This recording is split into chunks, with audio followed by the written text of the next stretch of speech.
Hey everybody, thanks for watching. We're going to take a look at John chapter 9, and we're going to do with this chapter what I've done with my videos in the past, and that is we're going to ask what the Old Testament context is, how the Old Testament is going to help us to illumine what's going on in this particular gospel. So we're going to look at three things as quickly as we can. First of all, we're going to look at creation themes as they come up in the Gospel of John.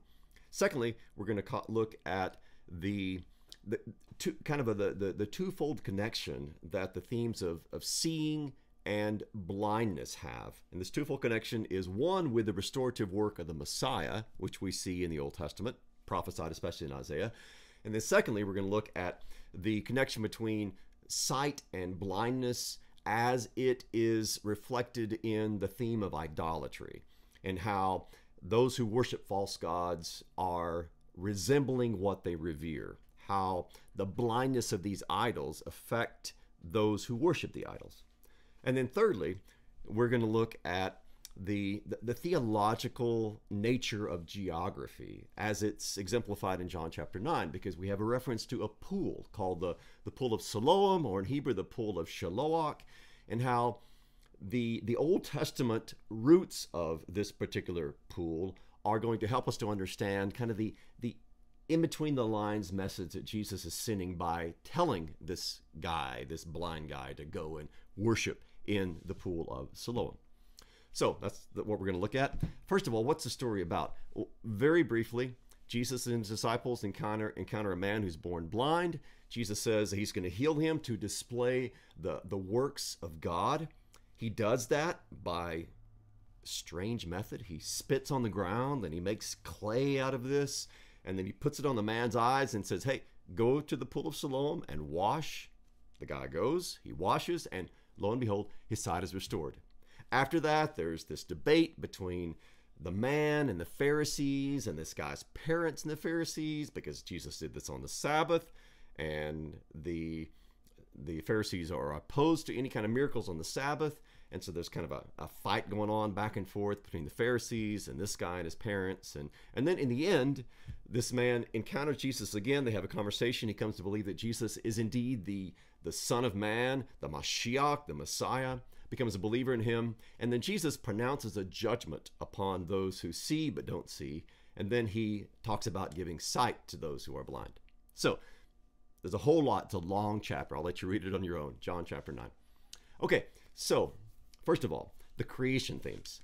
When I talk about the Gospel of John, or really any of the Gospels, especially John, I always say when you're reading this Gospel, you have to have one ear always tuned into the frequency of creation. Because from the very beginning of the Gospel, the very way that John starts his Gospel, he makes it clear that he wants you to hear his Gospel from the perspective of Genesis. He starts his Gospel by saying, in arche, in the beginning, which those two Greek words, in arche, are the very same words that the Septuagint, the Greek translation of the Old Testament, that's the way they start Genesis. So it's like him saying, in the beginning, right? Our mind automatically goes to Genesis 1:1. That's the way John starts his Gospel. He wants you to always read his Gospel by thinking about the Old Testament, in particular, creation, the creation account in Genesis. So how's creation working its way into John chapter 9? Well, in a couple of different ways. First of all, Jesus refers to himself, as he did in the previous chapter. So now in John chapter 9, he refers to himself as the light of the world. That harkens back to the third verse of Genesis chapter 1, where God's first words that he says are, Yehi or, let there be light. Now Christ comes as God himself. He is the Word made flesh, and he is now the light that illumines the darkness of the world. So that's a creation connection.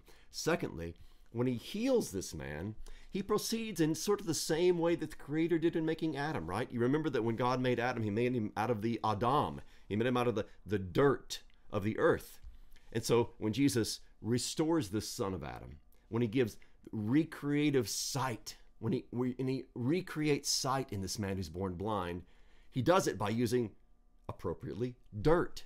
He's engaging in an act of creation, an act of regenesis. And so he mixes the spit from his body with the dirt, this God spit, if you will, and this earthly dirt. he mixes that together and he puts it on his eyes, and the son of Adam is able to see again. So that's another part of this creation theme. And then the guy himself at the very end of John chapter 9 talks about how from the beginning of time, nobody has heard of a man born blind being given sight. So the man himself refers back to the Genesis, right? To the beginning of time, that this is the first time that this has happened since Genesis began. So those are some of the creation themes that arise in the chapter. And there's more, but I'll stop there. Secondly, the main thrust of this particular story, the main theme, if you will, that kind of works its way through everything, is sight and blindness. The man's born blind, he's given sight. The Pharisees are born with sight, but they're truly blind. Now, what's going on here? Two different things. Now, the first thing is this. In lots of different passages in Isaiah in particular, the work of the Mashiach, of the Messiah, God's anointed one, who's often called the Eved Yahweh, the servant of the Lord in Isaiah, lots of different places. One of the things that the Messiah is going to do is restore sight to the blind. So when he comes, he's going to make the lame walk. He's going to heal the sick and is going to give sight to the blind. So when Jesus gives sight to this guy, he's more or less saying, I am the anointed one. I am the Son of the Father. I am the one who's come to fulfill all the promises that Isaiah talked about. Now, you're not going to realize that, of course, unless you have Isaiah on your mind when you see Jesus do this, but that's what's going on. Now, secondly, there's a second way in which this sight and blindness figures in from an Old Testament perspective. And this is very significant. So let me explain it as precisely as I can.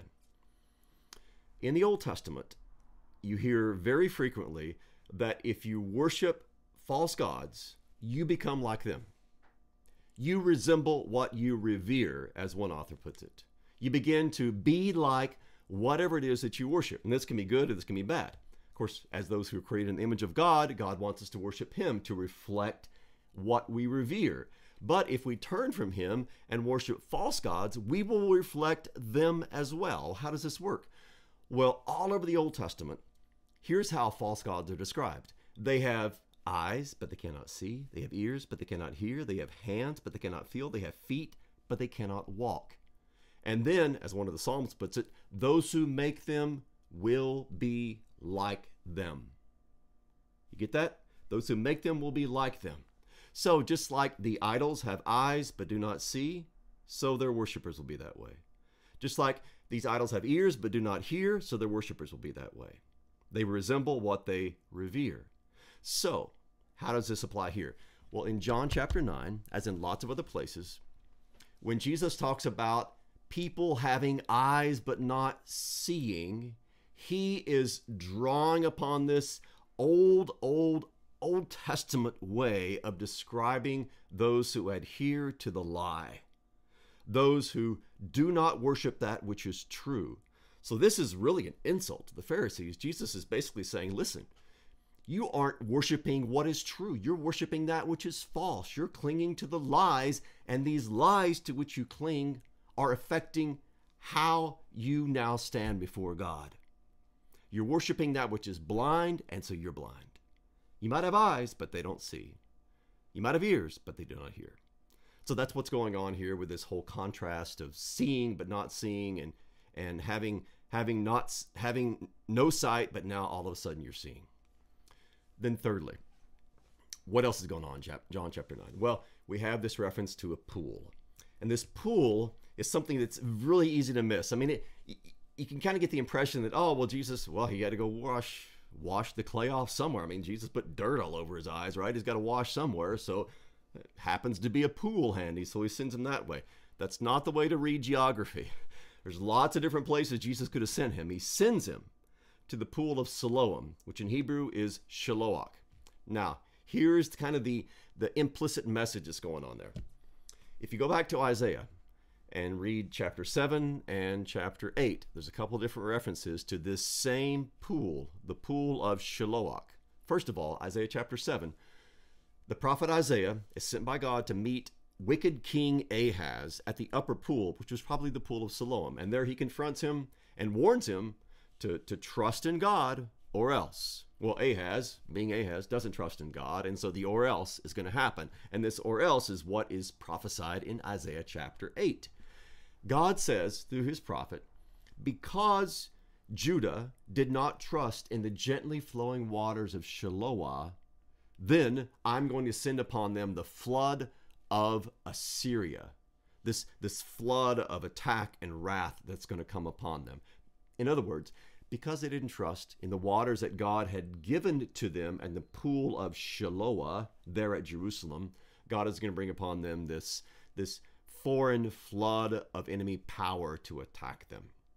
Now, when Jesus sends this particular guy in John chapter 9 to wash in the Pool of Siloam, and then he comes back and his adversaries, who are here called the Pharisees, because they don't believe in this messianic act of recreation, what implicitly is going on here is that Isaiah chapter 8 is being applied once more. Jesus is more or less saying, because you would not trust in God's work of restoring sight to this man, because you won't trust in what God did in the gently flowing waters of Shiloah, well, then he's going to bring upon you some other waters, and they're going to blind you, and they're going to attack you, and eventually they're going to destroy you. Well, it won't be the Assyrians. It's going to be the Romans. It'll be a Roman flood that overflows and destroys Jerusalem in AD 70. So anyway, that's some of the things. There's a lot in John chapter 9 we talk about. I want to keep this as brief as possible.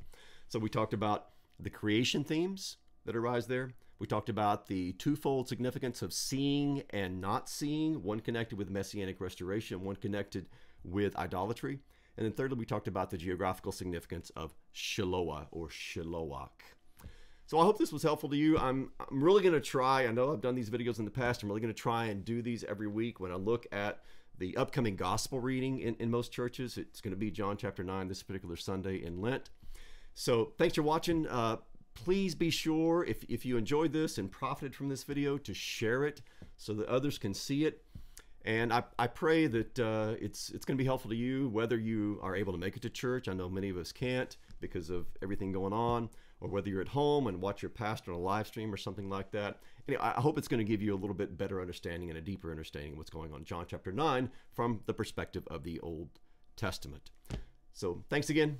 Y'all be safe, stay healthy, and stay tuned for more videos in the future. Thanks.